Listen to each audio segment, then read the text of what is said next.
आर्थिक अडचणीत सापडलेल्या निराधार आणि वृद्ध नागरिकांना मदतीचा हात देणाऱ्या श्रावणबाळ योजनेचे मानधन गेल्या 7 ते 8 महिन्यांपासून मिळालेच नाहीये। चांदूर रेल्वे शहरासह तालुक्यातील अनेक लाभार्थ्यांनी हीच अवस्था आहे। या विरोधात आता अनेक पक्षाचे पदाधिकारी एकवटले असून त्यांनी थेट तहसीलदार कार्यालयावर धडक दिली आहे।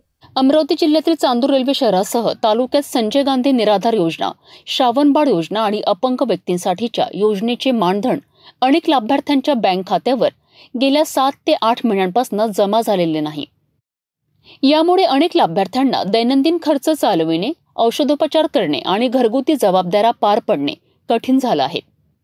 या गंभीर समस्येवर तोडगा काढण्याकरिता आम आदमी पक्ष, शिवसेना, भारतीय कम्युनिस्ट पक्ष, मार्क्सवादी कम्युनिस्ट पक्ष आणि जनता दल यांसारख्या विविध पक्षांच्या पदाधिकाऱ्यांनी तहसील कार्यालयावर धडक दिली आहे।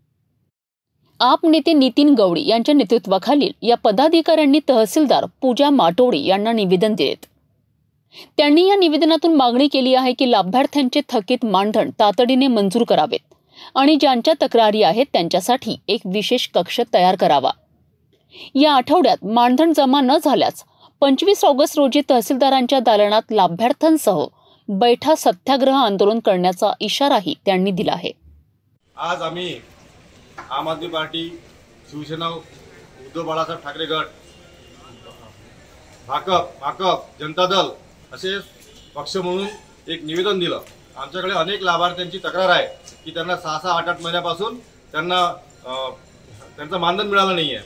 संजय गांधी श्रावणबाळ योजना आणि त्यांची अत्यंत हलाखीची परिस्थिती आहे।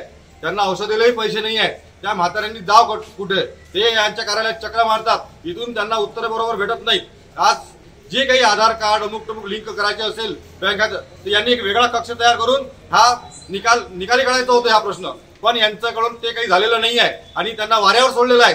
ती म्हातारी मंडळी आता जाऊ कुठं? आणि यांना न्याय न मिळाल्यामुळे आम्ही आज निवेदन दिलं। 22 तारखेपर्यंत त्यांचे 6-8 महिन्याचे पैसे आले तर ठीक, नाही तर 25 तारखेला बैठा सत्याग्रह या तहसीलदाराच्या दालनात आम्ही सगळे पक्ष, संघटना आणि ते लाभार्थी घेऊन इथे करणार। थकीत मानधनामुळे त्रस्त झालेल्या लाभार्थ्यांना न्याय मिळवून देण्यासाठी आता विविध पक्ष मैदानात उतरले आहेत। या समस्येवर लवकरात लवकर तोडगा निघेल अशी अपेक्षा व्यक्त केली जात आहे।